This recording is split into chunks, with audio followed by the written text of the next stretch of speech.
Joy. I don't think I experienced joy. Like, I thought for me it was a trip and a half. Like, people made it so easy, and then they always tell you that there's this bliss that you get. I did not experience that. That was not my portion. So, for me, I was just like, oh, I can't believe women have to go through this. Oh, Eve. Oh, Adam. Oh, God, whoever did this. Why? Like, I really just really wanted my husband or a man, any man, to be pregnant, even for 1 month, to just so they can tell everybody else how it feels. Like, so they can also experience that. Hi, my name is Asteria, and my baby is 11 months, soon to be one in actually 2 weeks from now.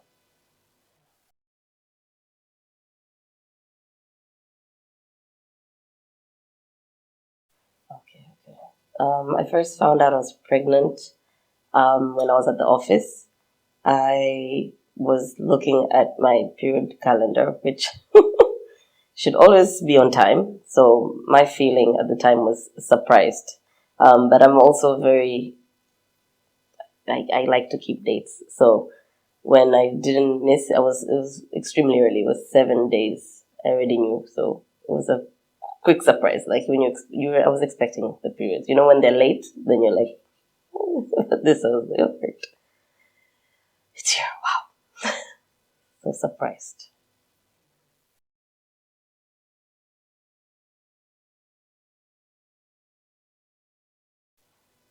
Initially, as I said, I was very surprised, but I was also very happy and also very terrified of the journey ahead because just of anticipating what it really is to be pregnant. Now I'm experiencing it myself.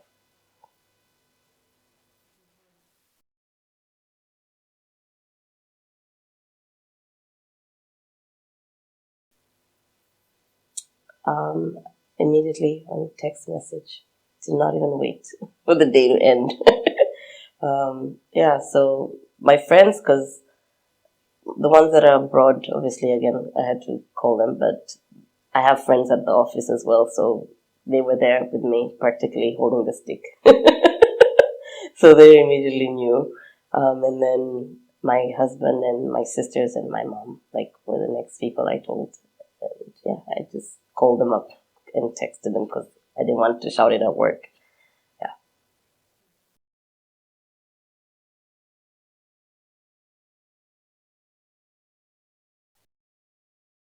physical.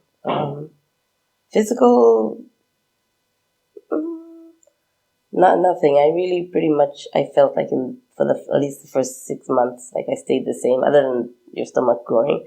But for me, because I have a fibroid, so my stomach grew faster. So when I was like 3 months pregnant, I was going on six.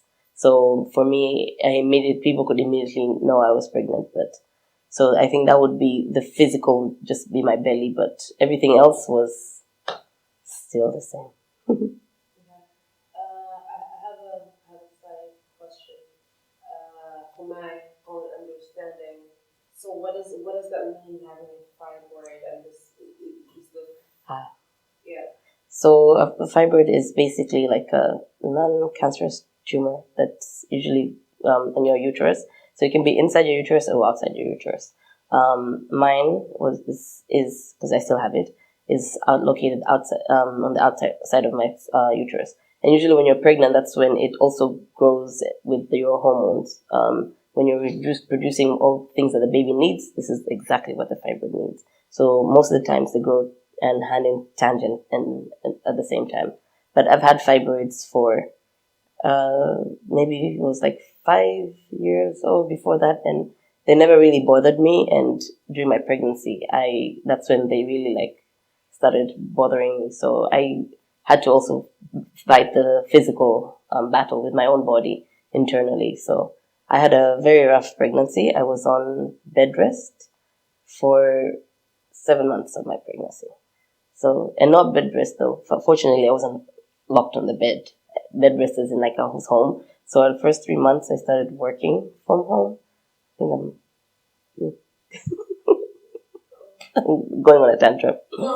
First 3 months, I'll start the sentence again. So the first 3 months, I was working from home. No, first 3 months I went to work, and then the following 3 months I was working from home. Then I tried to go back to work a little bit, but it was just too much because you're carrying now two lifelines. Between the start of my pregnancy, the one fibroid was about 2 centimeters, and by the end it was 12, and now it's almost 13 centimeters. So that's your baby is born at 30 or 40 centimeters. I'm not sure. So you're having this. That's why I was saying earlier, like my stomach was looking way bigger than it was possible. So everybody was like, "Are you sure you're not having twins?" So when you're also battling a lot of things, it's society. So I was just, there was a lot of weight that I was carrying, so I had to stay home and keep it easy.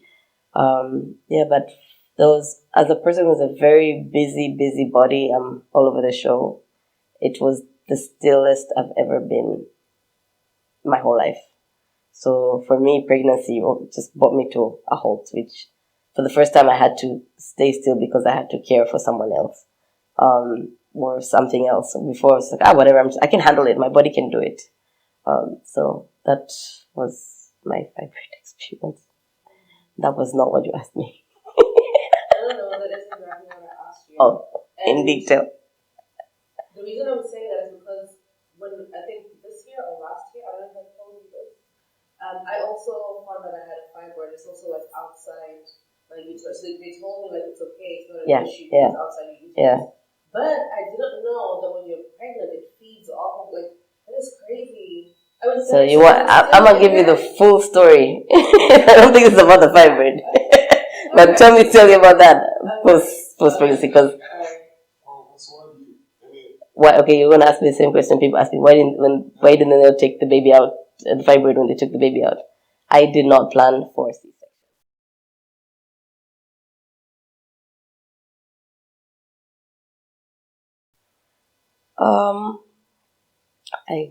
I I didn't see a lot of change, to be honest. As again, I would say I was changing more internally, or feel like I'm changing more internally. But I didn't. My feet didn't swell. My nose didn't expand, which was honestly, I would have said, my deepest fears. Would say. I was like, no, don't let my nose grow. But my fingers didn't swell. It's the same.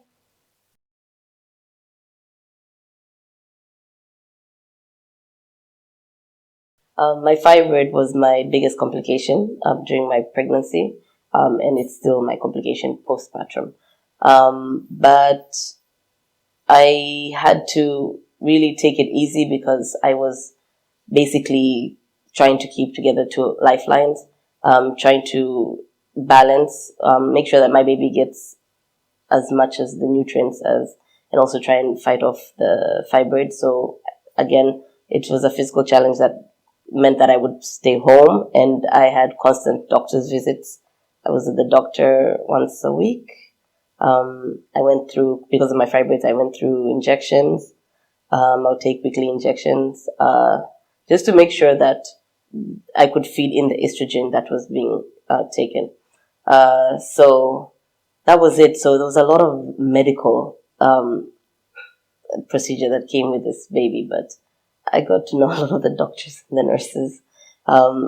It was something I looked forward to because at this point I was on bed rest, so the only people I would see on a weekly basis were the nurses. So you'd be excited to have a conversation with someone else that's not your husband or your dada or the TV. But mainly the TV, because in the daytime I was alone. I was really happy when my husband would come back from work. I'm like, oh, finally, I've been alone all day. And as I said earlier, I'm a very busy person, so even him coming back, it gave me something to do. Like, I'm like, all right, you're here now. Let's do something. Yeah.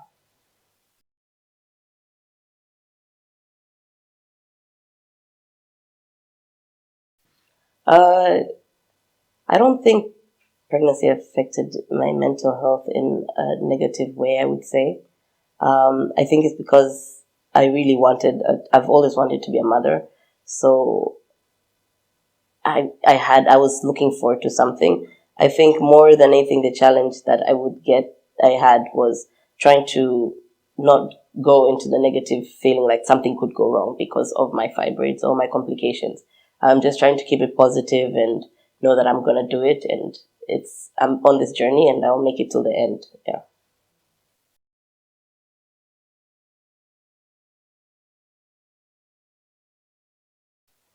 So my biggest fear and concern was having a complication due to my fibroid and actually losing my baby. So that was the biggest fear. The second one is obvious, probably the actual birth. Not knowing, especially as your first. I think now I'm sort of geared to what I'm supposed to be expecting, but before the fear is the fear of the unknown. That would be my second fear. Yeah.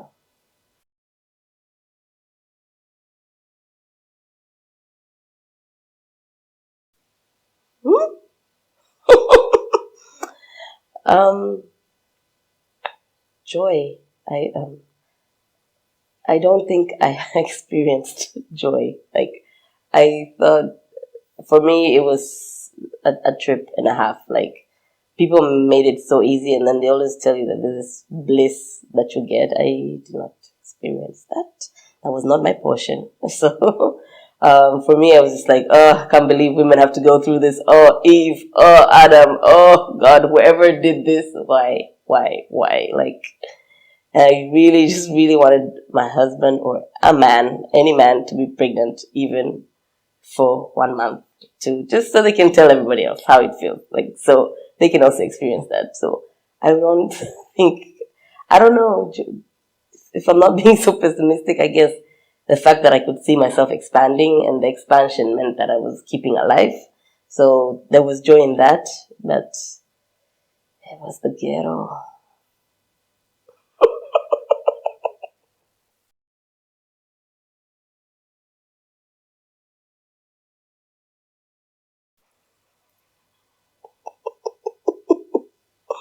What steps did I take? Um, Healthy. Well, I definitely took my prenatals. Okay. The steps that I took towards a healthy pregnancy was I took prenatals, and as I mentioned, because of my complications, I had to take medicine throughout my pregnancy. I was eating what I was craving, just to be honest, but I was also eating a lot of foods that were like nutritious. That was from my mother and my mother-in-law. They made sure I would eat all types of things, like, and just, yeah, keep it clean, keep it okay. But obviously, I ate the way I wanted to eat most of the time. Um, yeah, I guess that's it.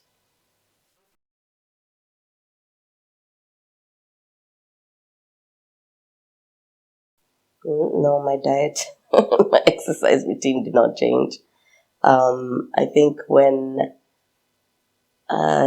you pass your 3 months mark, this is known to be the safe zone, so you can start to being a little bit more active or whatever, because baby is now firm and implanted in you. So I was encouraged, obviously, to do my walks. So I would do just walks around my house, but it wasn't. I wouldn't say it's enough. I was not.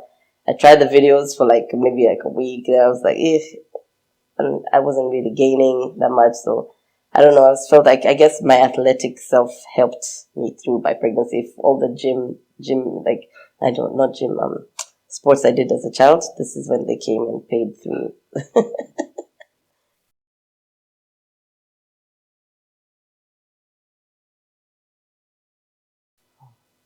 Yeah, I chose to where I could have gone with an HIF. Not, there's nothing wrong with this, but government care. I chose to go for private care, and just because of my complications, and I also was not sure what was going on with me.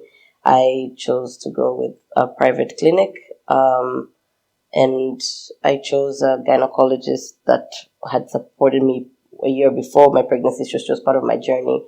And it was a place that I felt safe. And for me, because I was going there, as I've said, on a weekly basis,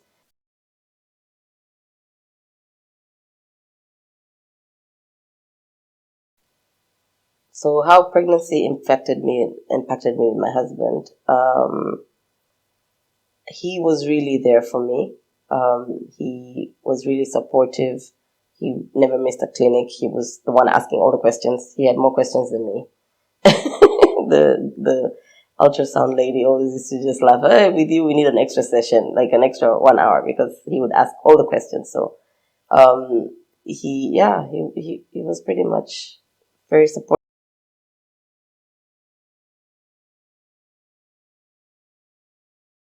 My biggest support was, at the time, I think I leaned a lot to my sisters, but I leaned a lot to women who were either pregnant at the same time or had just given birth recently, um, and the mothers in my workplace, because this is the people I spend the most time with. And luckily, in my department, all the four ladies had children under the age. The one oldest was 8, youngest was 1. So they could also give me the nitty gritty, and I would always call to them first. Um, and also there's been a great community of mothers online, that there's a lot of groups and stuff. So I found a lot of answers there, where sometimes you just don't know actual information that you never needed. Someone asked the question, and it's like almost like, oh, I didn't know, I need to know, I know that, now I know that. Yeah. So I would say mainly mothers, mine included. My mother was also very supportive for me. She was there with me till the end.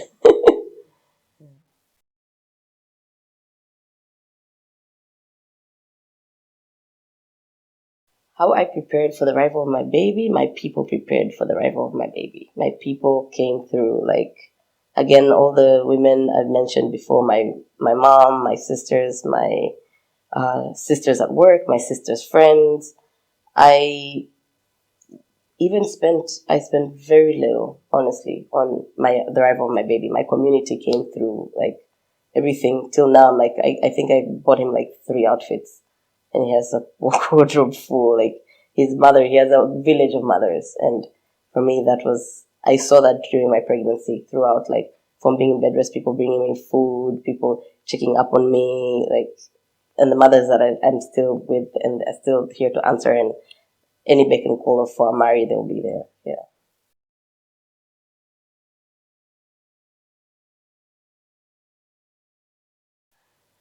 My husband chose the name. So the story behind that goes, I really wanted a girl. I really, really, really wanted a girl. I got a son. Not that I'm happy about that. But so I decided with my husband that I was gonna give the girl's name if we had a girl. We didn't check, sorry. We didn't check the sex of the baby until the baby was born. So till labor room, what sex is it? Then I knew I had a boy.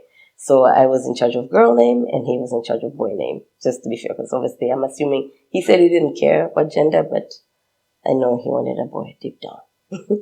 So we were both tasked, but because we both didn't know what sex we were gonna have, we really were nonchalant about the name. Like, when I say really, like, he's born and he has no name. And we don't even have a list of names or ideas of what name we're gonna have. So we're laughing in the hospital when he was born. We were saying, "Oh, so he's just called baby Vigoro." Um, and so it was my husband's turn. So I was like, "Whew, that's not my problem, you know." We didn't have a girl, so I don't have to really come up with a name. So him and my niece, they went through a bunch of names, and he also sought advice from a very close friend's father, who was also from his same tribe. For he wanted his middle name to come from their Jita tribe. So he asked for the name. So Amari was the name that they picked, and it means to be loved. And his middle name is Ndaro, which means firstborn son in Jita.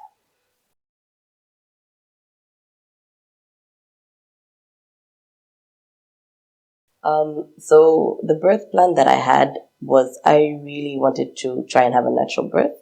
And this is something that in the beginning of the pregnancy, because with my complication, my doctor did say we could keep it as an open possibility, but towards the end we'll have to assess, depending on how the baby is growing and everything. Luckily, as I said, as much as I had the complications with the fibroid. I managed to hold it down. Baby was healthy throughout the whole time. And so the possibilities of having a natural birth were seeming so up until I went into labor. I was in labor for 36 hours, more than 36 hours actually, because I was in hospital for 36 hours before the baby came.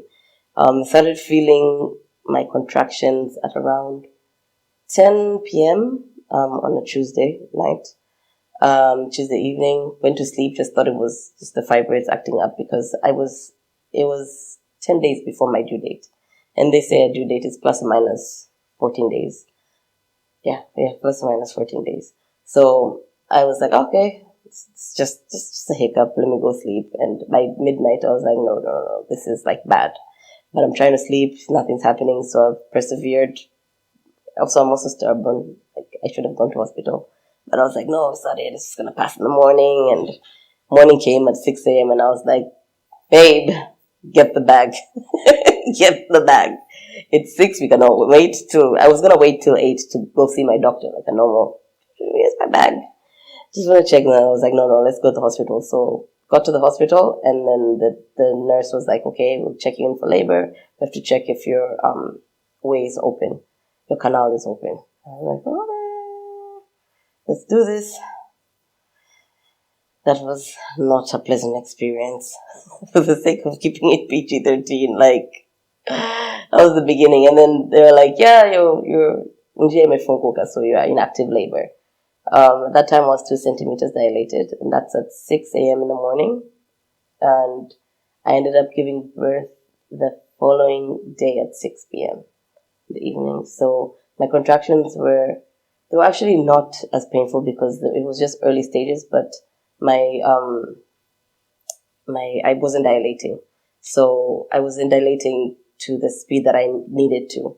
So by the time it was the following day, the doctor in the morning was like, you're not going to make it to 3 or 4 centimeters, then we're going to have a C-section. And she was like, as much as I know you really wanted to do it, you've done it all this way, but we just have to do this. And I was fortunate I had that doctor who was understanding and who knew what put me first, because eventually something could have happened. If I continued being stubborn or I was like, this is the way I want it and I can do it, because I could have said, induce me. I could have said anything, but she's like, let's just do this. Let's just have the C-section and take the baby out. And by that time, my baby was also already he's been in the stomach for so long. His head had actually he was supposed to go straight, but he was sort of tilted like this. So that means he wasn't pushing, so he was pushing down. So he started swallowing water. So it was perfect time. Yeah.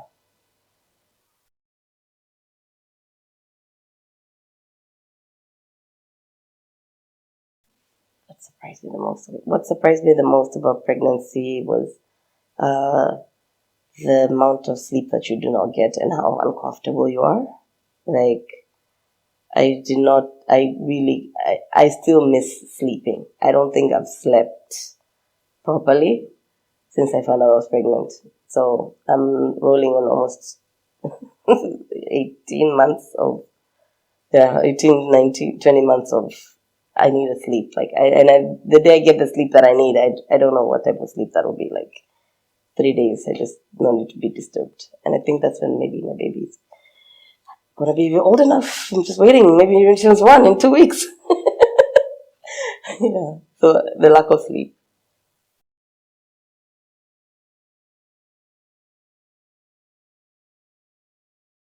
The advice I would give to expecting mothers or people who hope to give birth would be prepare yourself for the physical change that's going to come with you when you're pregnant. Um, as even if whatever it is, it's going to be difficult what you're doing. You're bringing a human to life, and people don't really tell you how tiring and how much weight that holds on your body, from your feet to your breathing to your intestines to your organs to your weight. You're doing such an amazing thing, and it's not easy. It's not an easy job, and people just make pregnancy sound like it's a breeze. So just expect that you're actually doing hard work. It shouldn't be. It's not easy. It's not easy, and no one should make you feel like you're just pregnant and now remember to like just take it easy. No, like I mean, like don't be so be love yourself and know that you're doing such a good job and you're going to do a good job. But prepare yourself for what your body's going to do, because if you're not prepared, you you might end up feeling negative about it, and yes, just be prepared.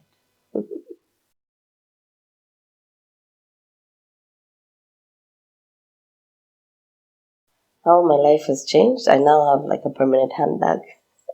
I'm trying to figure out how long this is gonna be for, but I'm constantly thinking about someone else. Not, I'm actually, it's not to say that I was a person who didn't think about other people, like, but for me, I now feel like I'm actually responsible for someone else, and I'm responsible for the person that the man, this guy will be in society. I'm responsible for actually for the beginning of it, from when he was in my stomach till now, like feeding him, being his food, actually just being where he gets his nutrition from.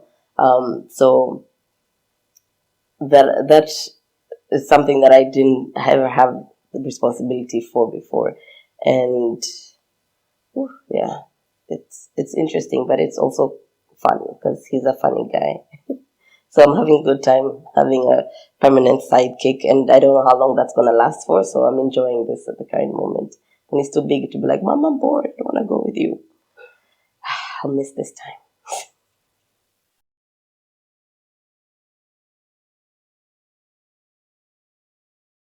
I don't think my cultural background experience affected my pregnancy so much, because I feel like the women, my mothers, are very open minded, very forward thinking. So they allowed for space and room, but um, there were just some things that even within them they would say like, "Don't do this" or "Don't do that." Like, also you can't go here or you can't go there. When you're pregnant.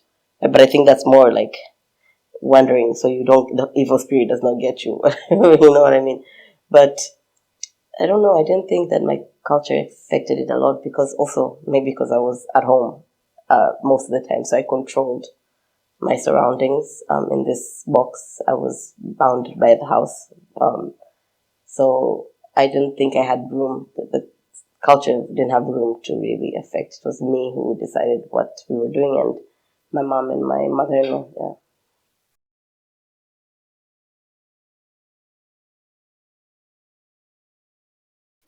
Yeah, so I think the only cultural experience that I had, or like resistance, was like a lot of people actually passed away when I was pregnant, and I couldn't go home and see Bani, and um, because you're not pregnant women are not supposed to be there. That's what I was told by both my mother and my mother-in-law. So that's what I took. I think that would be the one thing I would say. But other than that, no, Why are pregnant women not allowed to be they never give you answers.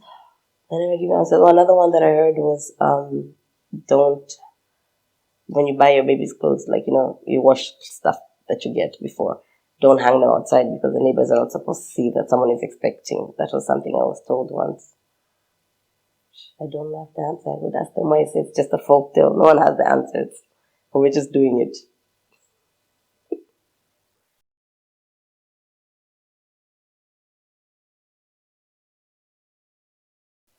I feel like maybe pregnancy is portrayed, for me, it was always this like bliss thing. I don't know if also that's media or society. I feel like that's where I'm mixing it. Maybe the media has become into society. Um, but also at the same time, I also feel like maybe it's very limiting, that you're told not to do so many things. Don't indulge in this, don't do that, don't do this. Like, so it has some sort of also element of like negativity and fear, because I feel like it's more like don't do so, or yeah, maybe I would say that.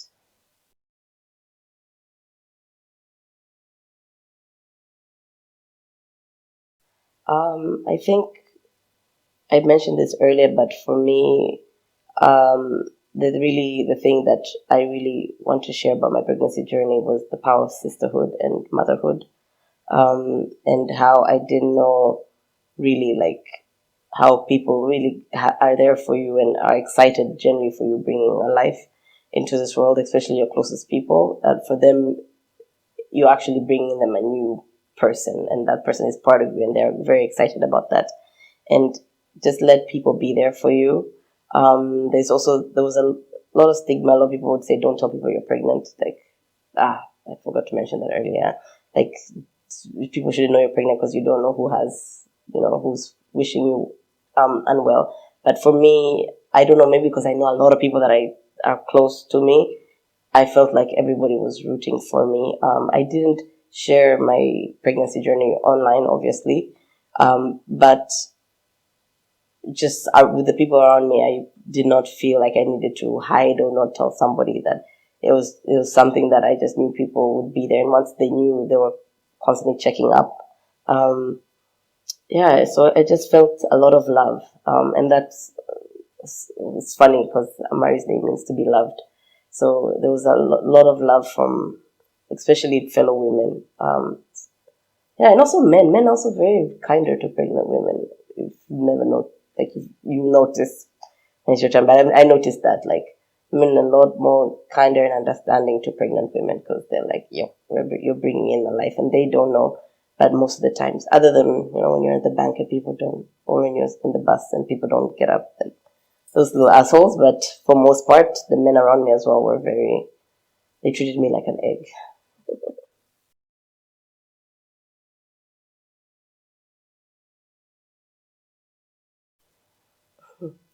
I hope he knows that he was an expensive child, and his bills are waiting for him in the Excel document on my computer.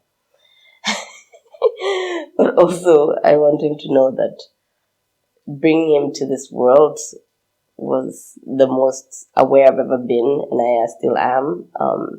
Just being fortunate to be part of his journey, and he's resilient, and he was a resilient baby, and he's still a resilient baby now. Healthy, happy, like he did it. He fought the fight while I was also fighting fibroids, but he also fought his fight. Yeah.